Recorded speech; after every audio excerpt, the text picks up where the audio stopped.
الشيطان الرجيم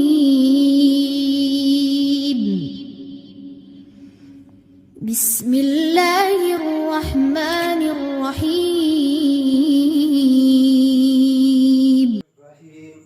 رب اشرح لي صدري ويسر لي امري واحلل عقدة من لساني يفقهوا قولي۔ بنی اسرائیل کا قصہ 14 رکوع تک چلے گا۔ ایک ایک چیز کو ہم غور سے پڑھیں گے انشاءاللہ۔ وَإِذْ واو اور اذ اذکرو کے معنی میں آتا ہے یاد کرو اس وقت کو۔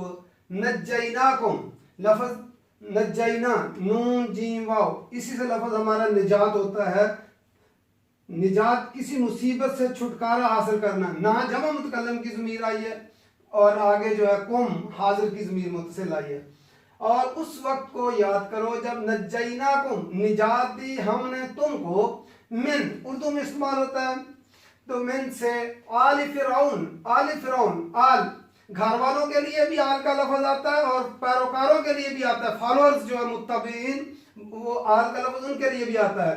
پھر آل فرعون یسومون لفظ سین میم واو ایسی تکلیف سوم اس تکلیف کو کہتے ہیں جس میں ذلت اور خاری بھی ہو۔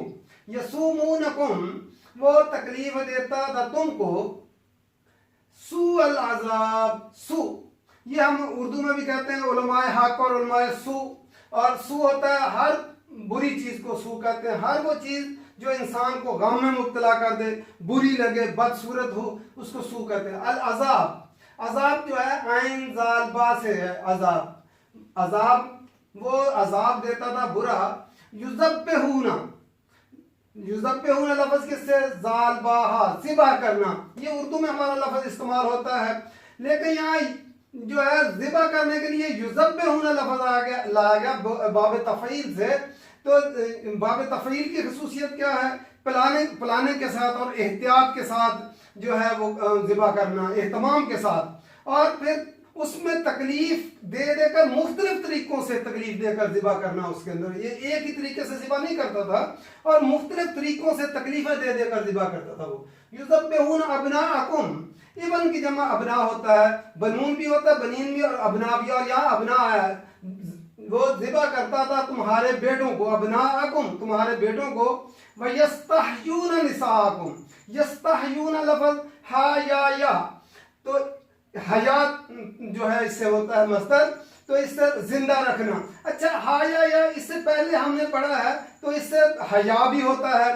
اگر یہ جو ہے مادہ اس کا ایک ہی ہے حیا کا حیات کا بھی اور حیا کا بھی ہا یا اگر یہ جو ہے ذبح کے مقابلے میں آئے تو پھر ہم اس کا ترجمہ کریں کہ زندہ رکھتا تھا ورنہ حیا کا معنی جو ہے ہم اس کنٹیکسٹ میں اس کو دیکھیں گے کنٹیکسٹ کیونکہ ذبح کے مقابلے میں آیا اس لیے ہم اس کا ترجمہ کریں کہ زندہ رکھتا تھا وہ۔ نساءکم امراتن کے لیے جمع جب آتا ہے تو نساء آتا ہے تمہاری عورتوں کو۔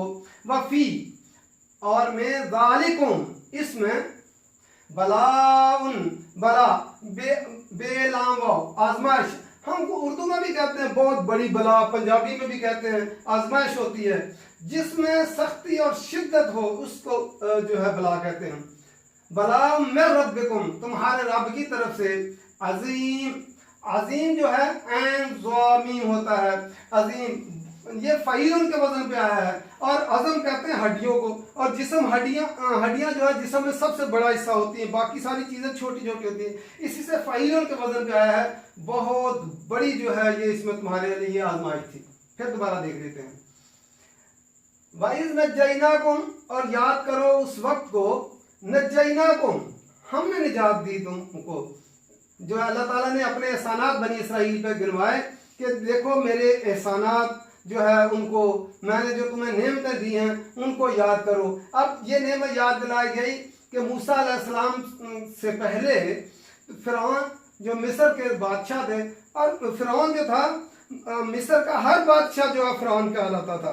اسی طرح جو ہے ایران کے جتنے بادشاہ تھے ان کا لقب کسرا ہوتا تھا۔ اسی طرح روم کے بادشاہ جو ہوتے تھے وہ کیسر کہلاتے تھے اور اسی طرح نجاشی جو ہے وہ حبشہ کے بادشاہ نجاشی کہلاتے تھے.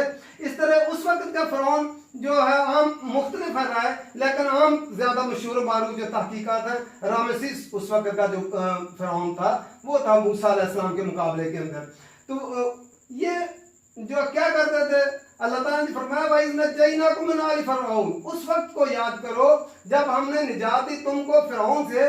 یسومونکم سوء العذاب، وہ برا عذاب دیتا تھا تم کو، ایسی تکلیفیں دیتا تھا. یعنی وہ جو ہے رامسیس وہ بڑی بڑی عمارتیں بناتا، اس کو شوق تھا، اور وہ ساری خدمات کن سے، بنی اسرائیل سے لیتے تھے اور ان سے زبردستی کام کرواتے اور اتنے بھاری بھاری کام کراتے، اس میں بہت سارے لوگ اس میں مر جاتے تھے.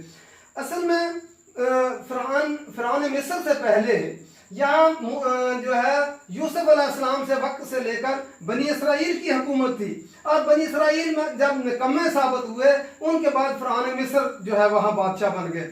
اور جو ہے یوسف علیہ السلام سے بھی پہلے وہاں جو ہے چرواہوں کی حکومت تھی، اس لیے جو ہے انہوں نے جو ہے یوسف علیہ السلام کی اللہ تعالیٰ نے اس طرح جگہ بنائی. لیکن ان کی کئی سو سال تک حکومت رہنے کے بعد جب وہ ان کے اندر جو ہے آہستہ آہستہ آہستہ آہستہ وہ کمی کی طرف گئے تو اللہ تعالیٰ نے پھر جو ہے آزمائش میں ڈالا اور فرعون ان پہ حکومت جو ہے کرنے لگے.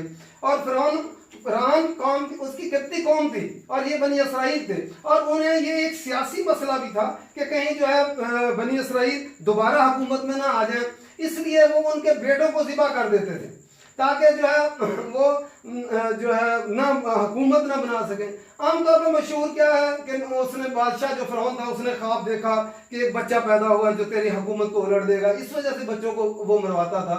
یہ بھی وجہ ہو سکتی ہے، لیکن جو مشہور و معروف وجہ ہے وہ یہی ہے کہ وہ جو ہے بنی اسرائیل کو وہ اپنے سے کم رکھنا چاہتے تھے تاکہ یہ ہمارے مقابلے میں نہ ہیں، تو وہ ان سے بڑی خدمت جو ہے وہ لیتے تھے، اسی میں وہ بہت سارے مر جاتے تھے. پھر وہ کیا کرتا ہے، سوء العذاب، برا عذاب دیتا تھا. یذبحون ابناءکم، وہ تمہارے بیٹوں کو مختلف طریقوں کے ساتھ وہ ذبح کرتا. یہ ایک ہی طریقے سے نہیں، ماں کی گود سے پکڑتے دودھ پیتے بچے کو گلا دبا کے مار دیتے، اور کبھی کسی طریقے سے کبھی کسی طریقے سے وہ تاکہ ان کی آبادی نہ بڑھے. وَيَسْتَحْيُونَ نِسَاءَكُمْ، اور وہ تمہاری عورتوں کو زندہ رکھتے. یہاں جو ہے بنت کی جب بنات نہیں لایا اس کے مقابلے میں نساء لایا گیا تاکہ ان کی غیرت کو بھی چیلنج کیا جگایا جا سکے کہ دیکھو وہ تمہارے بیٹوں کو تو مار دیتا تھا، اور وَيَسْتَحْيُونَ نِسَاءَكُمْ، اور عورتوں کو زندہ کس لیے رکھتا تھا، ان سے گھر کے کام شام بھی کروائیں گے اور ان سے جو ہے بچے بھی پیدا ہوں گے، اور جو بچے پیدا ہوں گے وہ فرعونی قوم کے پیدا ہوں گے. اس لیے بنی اسرائیل کے جو ہے آبادی کم ہوتی جائے گی، اور فرعون کی آبادی جو ہے جب عورتیں بنی اسرائیل کی زیادہ ہوں گی تو وہ پھر فرعونیوں کے قبضے میں آ جائے گی، ان سے پھر وہ اپنی نسل پیدا کریں گے. اس لیے یہاں ان کی غیرت کو بھی چیلنج کیا کہ وہ یستحیون نساءکم، اللہ تعالیٰ نے فرمایا تمہاری عورتوں کو وہ زندہ رکھتے تھے اور بیٹوں کو وہ ذبح کر دیتے تھے. وفی ذالکم، اور اس میں بلاؤن، بڑی آزمائش تھی. بلا جو ہے سختی کے ساتھ بھی ہوتی ہے، کبھی مال و دولت کے ساتھ بھی آزمائش ہوتی ہے، لیکن یہاں جو ہے بلا جو ہے مصیبت کے معنی میں آیا ہے. بہت بڑی جو ہے آزمائش تھی. من ربکم، تمہارے رب کی طرف سے. یہ آزمائش کس لیے آتی ہے؟ تاکہ لوگوں کو جو ہے وہ اللہ تعالیٰ کے احکامات کی طرف لوٹیں اور وہ سمجھیں. یہ نہ ہو کہ زوال کی طرف جو ہے وہ بڑھتے چلے جائیں.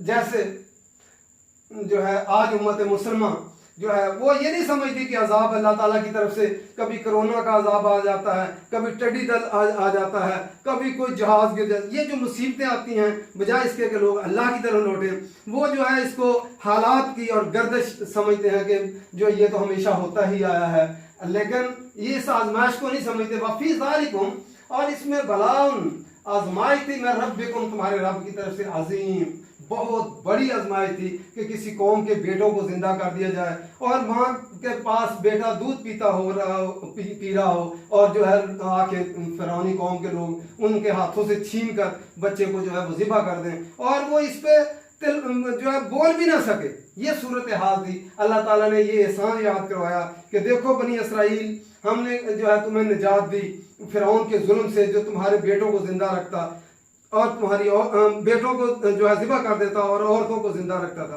آپ نے دیکھا پچھلے سالوں میں بھی بوسنیا اور سرب کے درمیان جب جو لڑائی ہوئی اور بوسنیا کے لوگ مسلمان اپنے آپ کو صرف کلمہ بھی ان کو نہیں آتا تھا، ان کے نام مسلمانوں والے تھے وہ بھی انگریز قوم ہی، لیکن ان لوگوں نے برداشت نہ کیا ان کو، اور ان کو کیا کرتے وہ کیمپوں میں لے جاتے، باہر جو ہے ادھر باہر کیمپوں میں چلے جاؤ اور کیمپوں میں جا کے مردوں کو مار دیتے اور ان کی خوبصورت عورتوں کو وہ زندہ رکھتے تھے، کس لیے کہ یہ عورتیں جو ہیں پھر ان سے ہم اپنی نسل پیدا کریں گے۔